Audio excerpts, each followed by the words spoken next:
قال رسول الله صلى الله عليه وآله وسلم يشفع يوم القيامة الأنبياء ثم العلماء ثم الشهداء۔ موضوع اس حدیث میں بے انتہا اہم ہے، اور وہ موضوع ہے شفاعت کا۔ روز قیامت جو گناہگار ہیں افراد لیکن با ایمان ہیں، جن کا اللہ سبحانہ و تعالیٰ پر ایمان ہے، جن کا انبیاء پر ایمان ہے، جن کا قرآن مجید پر ایمان ہے، اور جن کے دلوں میں محبت ہے اللہ کی، اللہ کے رسول کی، اہل بیت رسول کی، جن کے دلوں میں محبت ہے، ان کے لیے شفاعت ثابت ہے۔ کوئی منکر انکار نہیں کر سکتا۔ فرماتے ہیں کہ یشفع یوم القیامہ الانبیاء، روز قیامت انبیاء شفاعت فرمائیں گے، ثم العلماء، اور انبیاء کے بعد علماء شفاعت فرمائیں گے، ثم الشہداء، اور علماء کے بعد شہداء شفاعت فرمائیں گے۔ یہ جو ثم کا کلمہ یہاں پر استعمال ہو رہا ہے، یہ بہت فکر انگیز ہے۔ اس وقت افسوس کی بات یہ ہے کہ ملت اسلامیہ میں جو سچے علماء ہیں، جو حقیقی علماء ہیں، ان کی قدر شناسی بہت کم ہوتی جا رہی ہے، اور عوام میں کچھ ایسے رجحانات پیدا کیے جا رہے ہیں اور پیدا ہو گئے ہیں کہ جسے کہتے ہیں عوام میں علم بیزاری اور علماء بیزاری پیدا ہو گئی ہے۔ علماء سے دوری، علماء پر عدم اعتماد، اور علماء کے خلاف لب کشائی بلکہ ہرزہ سرائی، یہ اب عام ہو گئی ہے۔ ملت اسلامیہ کا اور خصوصیت کے ساتھ وابستگان دامان اہل بیت مصطفیٰ کا شعار ہمیشہ یہ رہا کہ علم کے قدر شناس رہے وہ دنیا میں، اور علماء کے قدر شناس رہے۔ علم کی قدردانی اور علماء کی قدردانی شعار شیعیان اہل بیت رہا، شعار شیعیان علی ابن ابی طالب رہا، شعار شیعیان مصطفیٰ صلی اللہ علیہ وآلہ وسلم، شعار شیعیان اللہ سبحانہ و تعالی۔ اللہ کے رسول کے اور اہل بیت رسول کے شیعوں کا شعار ہمیشہ یہ رہا کہ وہ علم کے قدر شناس رہے اور علماء کے قدر شناس و قدردان رہے۔ اب ہم یہ دیکھ رہے ہیں کہ دن بدن بہت سے عوامل ہیں، اس کے بہت سے علل ہیں، بہت سے اسباب ہیں، لیکن کتنے ہی عوامل و اسباب ہوں، جو سچے علماء ہیں ان علماء کی قدردانی اور قدر شناسی میں کمی نہیں آنی چاہیے۔ کیوں نہیں آنی چاہیے؟ جہاں اس دنیا میں علماء کے وجود کے فیوز و برکات بہت ہیں، وہیں یہ پیش نظر رہنا چاہیے کہ حضور علیہ الصلوۃ والسلام فرما رہے ہیں کہ روز قیامت انبیاء کے بعد اگر کوئی شفاعت کرنے والا ہوگا تو علماء ہوں گے۔ انبیاء کا رتبہ تو اپنی جگہ مخصوص ہے، انبیاء ہیں، انبیاء معصوم ہیں، انبیاء شفاعت کریں گے، لیکن انبیاء کے بعد علماء شفاعت کریں گے، اور علماء کے بعد شہداء۔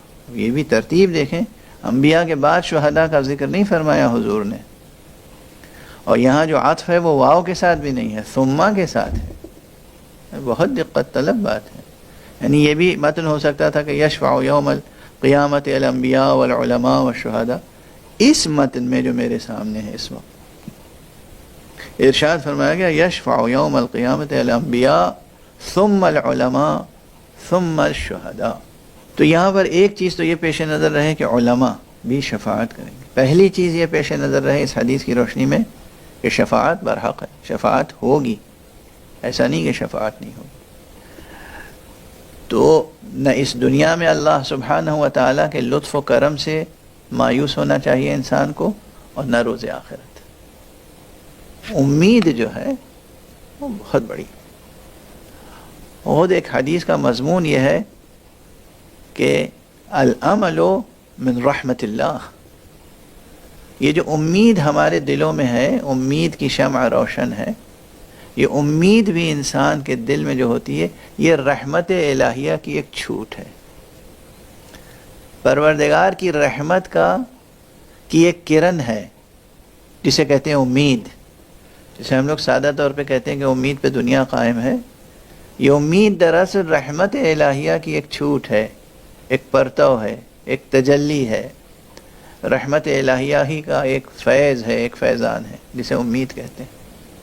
تو یہ امید باقی رہنی چاہیے کہ ہمیں آخرت میں بھی لطف الہی اور کرم الہی سے شفیع نصیب ہوں گے، اور وہ ہماری شفاعت کریں گے، اور ان کی شفاعت کے نتیجے میں پروردگار ہمارے گناہوں سے صرف نظر فرما کر ہم پر احسان فرمائے گا، لطف فرمائے گا، کرم فرمائے گا، اور ہمیں نار جہنم سے بچا کر نعیم جنت نصیب فرمائے گا۔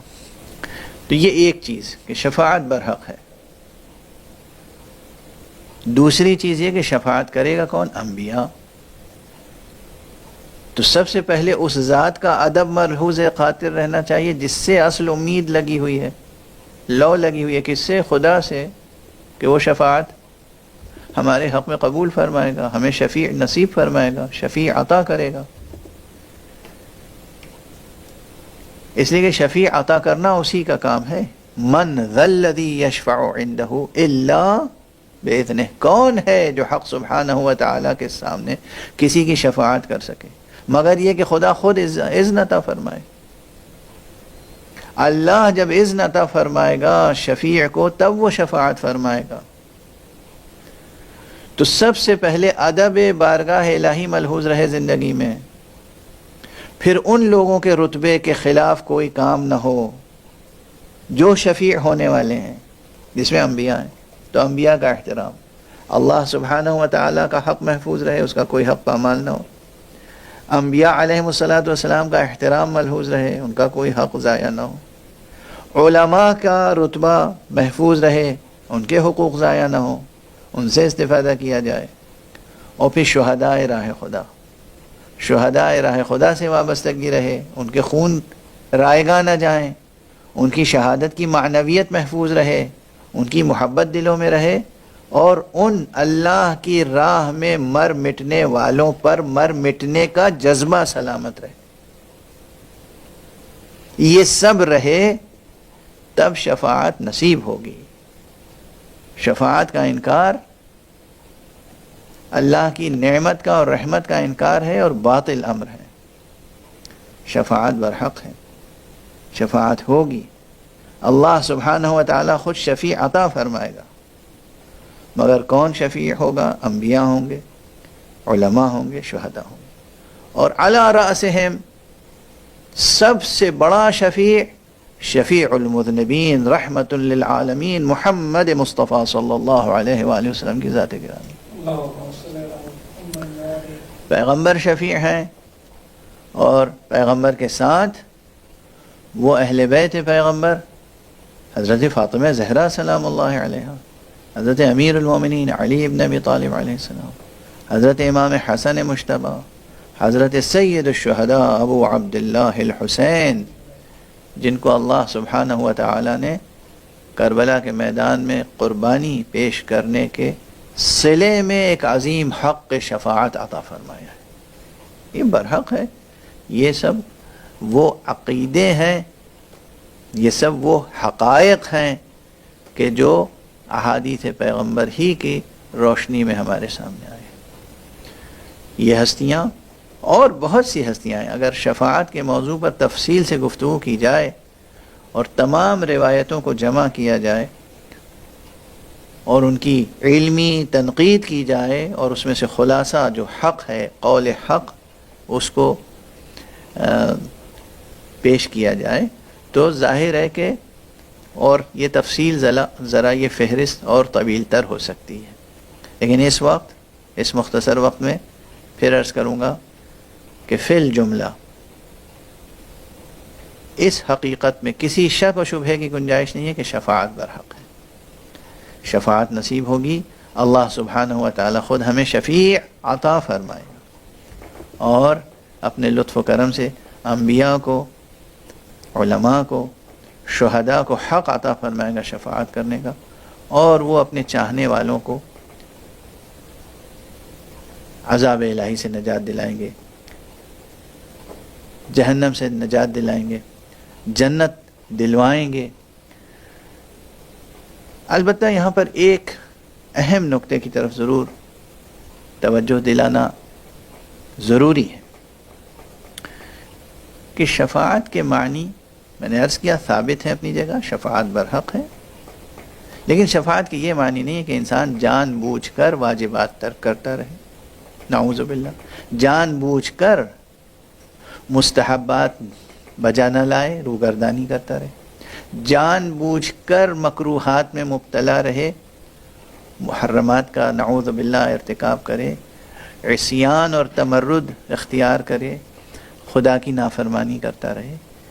یہ ایسا انسان شفاعت کا مستحق نہیں ہو سکتا.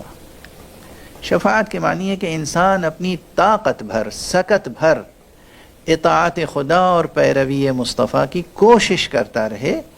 اس میں جو کمی رہ جاتی ہے انسانی کمزوریوں اور دنیاوی رکاوٹوں کی بنا پر، مجبوراً جو کمی رہ جاتی ہے اس کمی کے بنا پر انسان بہرحال جنت کا مستحق نہیں ہو پاتا. اس مقام پر شفاعت اس انسان کو جہنم سے نکال کر جنت کی مستحق بنا دیتی ہے. پروردگار ہمیں اور آپ کو سب کو توفیق کرامت فرمائے، یہ توفیق ارزانی فرمائے کہ ہم سرکار رسالت مآب حضرت ختمی مرتبہ صلی اللہ علیہ وآلہ وسلم کی شفاعت اور اہل بیت مصطفیٰ کی شفاعت اور شہید کربلا حضرت ابو عبداللہ الحسین علیہ السلام کی شفاعت کے مستحق ہو سکیں. پروردگار ہمیں ان کی شفاعت نصیب فرمائے. وآخر دعوانا ان الحمد للہ رب العالمین وصلی اللہ علی سیدنا و نبینا محمد و اہل بیتہ